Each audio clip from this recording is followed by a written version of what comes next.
ఏమండి అలా నేను ఒకటి చెప్తా. ఇక్కడ దీనికి మీకు ఒకటి చెప్తాను నేను. ఇప్పుడు అలాగే నా వేరే ఫోన్ కాల్స్, నా వేరే వీడియోస్, నా వేరే వాట్సాప్ చాట్లు ఇవన్నీ బయటకు వచ్చి నేను రిలీజ్ చేసుకున్నాను. అవన్నీ తనకు సంబంధించి ఏంటి? అదే అండి, ఆవిడ క్లియర్గా చెప్పింది కదా, వచ్చి రాస్తారన్న ఫోన్ నా దగ్గర ఉంది, యాక్సెస్ నా దగ్గర ఉందని చెప్పి. నేను ఎందుకు చేస్తా? అలా చెయ్యాలంటే నా దగ్గర ఇంకా చాలా ఉన్నాయండి, చాలా ఉన్నాయి నా దగ్గర. అవన్నీ పోలీసులకి ఇస్తారా మీరు? నేను లీగల్గానే ప్రొసీడ్ అవుతాను. పోలీసులకు మాత్రం, పోలీసులకు కూడా కాదు, కోర్టుకి ఇస్తాను, నా లాయర్కి ఇస్తాను, లాయర్ కోర్టులో సబ్మిట్ చేస్తారు. అవునండి, మీరే అంటున్నారు కదా మళ్ళీ అలిగేషన్స్ అని చెప్పి. నేనేం చేయించాను? ఏమండి, ఆయన నాకు సపోర్ట్గా వచ్చారు అండ్ ఆయన ప్రూఫ్స్తో వచ్చారు.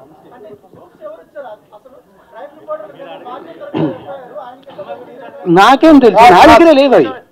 ఓకే రాజు గారు ఒకటి అంటే ఈ ఇష్యూ, టోటల్ ఇష్యూలో మగవాళ్ళు కూడా బాధితులే, కానీ మగవాళ్ళే ఎలిగేషన్ చేయబడుతున్నారు. అంటే మీరు సెలబ్రిటీ కాబట్టి ఈ విషయం బయటకు వచ్చింది, చాలా మంది మగవాళ్ళు. కానీ అందులో కూడా కరెక్షన్ ఉందండి. అందరి గురించి అనట్లేదు, కొంతమంది మాత్రమే తప్పుడు కేసులు పెట్టే వాళ్ళు ఉంటారు తప్ప అందరూ అనట్లేదు.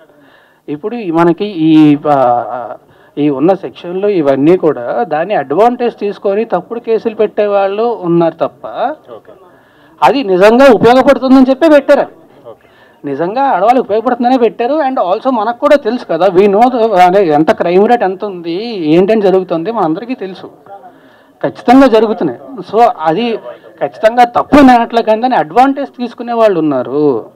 అంటే ఒకటే, అంటే ఈ ట్రైలర్ చూసినప్పుడు అండి, ఈ షో రీల్ చూసిన తర్వాత మీ మాల్వి మధ్య చాలా మంచి ఇంటెన్స్ ఉంది, రిలేషన్ లాగా కనిపించింది. సో దాన్నే బేస్ చేసుకుని ఎలిగేషన్ చేశారా అనిపిస్తుంది బయట.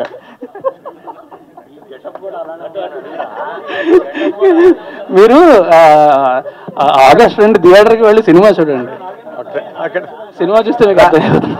సో రాజ్ ఎక్కడ ఒక్క నిమిషం రాజ్, ఏంటి పెళ్లి బట్టలు వచ్చినట్టు ఉన్నారు? ఏమండి, లాస్ట్ 3 ఫంక్షన్లకి ఇదే డ్రెస్ వేసుకొచ్చాను, అప్పుడు అడగలేదు. ఇప్పుడు సందర్భం ఇది. లాస్ట్ 3 ఫంక్షన్లకి ఇవే. టెక్నికల్ పాయింట్ ఇప్పుడు ఈ సినిమాలో నువ్వు లాస్ట్ వరకు కూడా హీరోయిన్ తరఫున నిలబడి ఒక హీరోయిజాన్ని ఎగ్జిబిట్ చేసిన ఒక క్యారెక్టర్ని పెర్ఫార్మ్ చేసే, నార్మల్గా హీరో అంటేనే అదే కదా, కరేజియస్గా నిలబడి నువ్వు ఎందుకు, why you could not perform that courage in front of the media and become objective of total criticism? Why you have efforted it? ఎందుకు అసలు అది ఎందుకు కోరుకున్న వాళ్ళగా? ఏమండి, కరేజ్ అని కాదు, I want to face all you people, because నాకు మీరు ఇవాళ నిన్నో కాదు కదా, 10 ఏళ్ల నుంచి పరిచయం నాకు. I want to face all you people, అందుకే వాళ్ళు వచ్చేసాను. ఈ నిన్నటి దాకా కూడా నేను అదే బాధపడుతుండే నాకు నేనే చెప్పుకున్నా, ఎన్ని రోజులు బాధపడతాం, ఎన్ని రోజులు భయపడతాం వాళ్ళకి అని చెప్పి. Okay, let us come to the film. ఇప్పుడు నార్మల్గా నువ్వు 2013లో హీరో అయిన తర్వాత చేసిన సినిమాల కన్నా కూడా ఎక్కువ స్క్రిప్ట్లు వినుంటావు, వాటిలోంచి ఫిల్టర్ చేసుకుని సినిమాలు చేసావు నువ్వేది చేసినప్పటికీ కూడా. And you have given lot of respect to the script, నాకు తెలిసినంత వరకు నీ గురించి. ఈ సినిమాని నువ్వు ఇమీడియట్గా వెంటనే ఒప్పుకోవడానికి what is the reason? What has really excited? 3 కారణాలండి. ఒకటి, నాకు కథ విపరీతంగా నచ్చిందండి. In what way?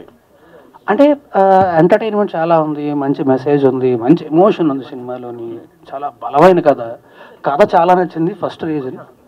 Second reason ఏంటంటే, ఎంత మంచి కథ రవికుమార్ చౌదరి గారు డైరెక్ట్ చేస్తున్నారు అంటే ఆయన ఖచ్చితంగా అద్భుతంగా హ్యాండిల్ చేస్తారు అని తెలుసు. ఆయన ముందు చేసిన సినిమాలు కూడా చూసాం మనం, ఆయన ఖచ్చితంగా చాలా బాగా హ్యాండిల్ చేస్తారని తెలుసు. ఓకే. 2వ కారణం, 3వ కారణం శివకుమార్ గారు. ఈయన చాలా మంచి ప్రొడ్యూసరు. ఈయన గురించి ఇండస్ట్రీలో చాలా మంది దగ్గర చాలా విన్నాను, ఈయన చాలా మంచి ప్రొడ్యూసర్ అని చాలా మంది చెప్పారు నాకు. సో ఈ 3 కలిసినప్పుడు నాకు ఇంకేమై ఉంటుంది. సో ఇమీడియట్గా వెంటనే ప్లీజ్. ఈ సినిమాకి ట్రయాంగిల్ ఇప్పుడు మీకు ఏదైతే వినిపిస్తుందో కాంట్రవర్సీ, ఆ కాంట్రవర్సీ మీద ఉన్న ఇంట్రెస్ట్ తిరగబడరా స్వామి మీద ఉంటుందా ఆడియన్స్కి? ఏమో అండి, కనీసం ఇప్పుడైనా ఎంతమంది వచ్చారు, సంతోషం. నాకు తెలిసి త్రిపుల్ ఆర్ ప్రెస్ మీట్ కూడా ఇన్ని కెమెరాలు రాలేదు. అదే కదా. శివకుమార్ గారు, మల్కాపురం శివకుమార్ గారు, మీకు అయితే ఇప్పుడు నేను ఒకటి అడుగుదాం అనుకుంటున్నానండి. సోషల్ మీడియాలో పాజిటివ్ గా వెళ్తుంది, నెగటివ్ గా వెళ్తుంది మీ గురించి. So this is the time for you to defend about you అంటే ఏం చెప్తారు? అంటే లాయర్లు, కోర్టులు తర్వాత చెప్తాయి, కానీ మీరు ఇప్పుడు మీడియా ముందు ఉన్నారు కాబట్టి మిమ్మల్ని మీరు డిఫెండ్ చేసుకోవాలి అని అనుకుంటే ఏం చెప్తారు? నేను ఏమీ చెప్పానండి.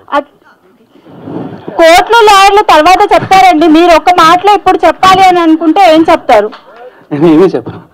ఒకటి అంటే సినిమా కంటెంట్ బేస్ చేసుకుని మీరు తీశారు, బట్ కాంట్రవర్సీ రావటం అనేది గుడ్ ఆర్ బ్యాడ్? ఇక్కడే పర్లేదు చెప్పండి.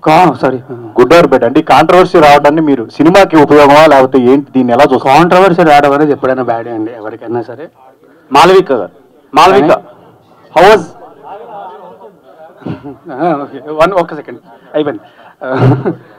ఎవరికైనా ఎప్పుడైనా సరే అది బాధాకరమే, వచ్చింది, ఏం చేస్తాం, we have to fight it, అంతే. షోకేజ్ రీల్ చాలా బాగుంది. థింగ్ ఏంటంటే ఇప్పుడు మీరు ఇంట్రోవర్ట్ అని అన్నారు కదా, చాలా మంది మీ ఫ్యాన్స్ తో పాటు బయట తెలుగు యువత కూడా చాలా మంది ఇంట్రోవర్ట్స్ ఉన్నారు. సో మీరు బయట ఫేస్ చేసిన హర్డిల్స్ అండ్ స్ట్రగుల్స్, మీరు ఒక ఎక్స్పీరియన్స్ వచ్చింది కదా దానికి, సో వాళ్ళకి ఏమైనా సజెషన్ ఇవ్వాలనుకుంటున్నారా మీ personal life through? Bro suggestion ఏం ఉండదు బ్రో. ఇంట్రోవర్ట్ అనేది అదేం పెద్ద తప్పు కాదు కదా. ఒక్కొక్క మనిషి తత్వం ఒక్కొక్కరికి ఉంటుంది అంతే. కొంతమంది ఎక్స్ట్రోవర్ట్స్ ఉంటారు, కొంతమంది ఇంట్రోవర్ట్స్ ఉంటారు, కొంతమంది యాంబివర్ట్స్ ఉంటారు. ఎవరి తత్వం వాళ్ళది. ఒకటి ఏంటంటే ఇంట్రోవర్ట్ అని చెప్పి బాధపడద్దు, ఇట్స్ ఓకే. మీ స్పేస్లో మీరు కంఫర్టబుల్గా ఉంటారు, ఉండండి, ఎవడొద్దు అన్నాడు, హ్యాపీగానే. అంటే ఇంట్రోవర్ట్ తిరగబడితే ఎలా ఉంటుందో చెప్దామనే తిరగబడరా స్వామి తీసారు. అది ఈయన క్యారెక్టర్ అండి, ఈయన తీశారు సినిమా. మా డైరెక్టర్గా అన్నాడండి, నాకు నిజంగా తెలియదు.